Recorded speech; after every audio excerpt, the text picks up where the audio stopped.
Hindi mo kayang sirain isang taong sanay mag-isa. Alam mo kung bakit? Ganito. Hindi takot yan sa rejection.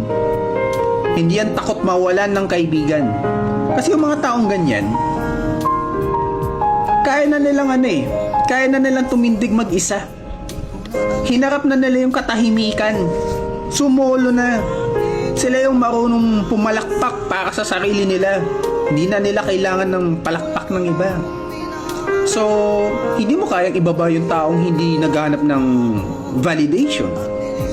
Ginawa nilang lakas yung sakit, aral yung sugat, tapang yung mga peklat nila. Ang tawag doon sa meron sa kanila, alam mo kung ano? Self-love. Meron silang self-love. Kasi kapag natutunan mong tumayo sa sarili mong mga paa, kahit ito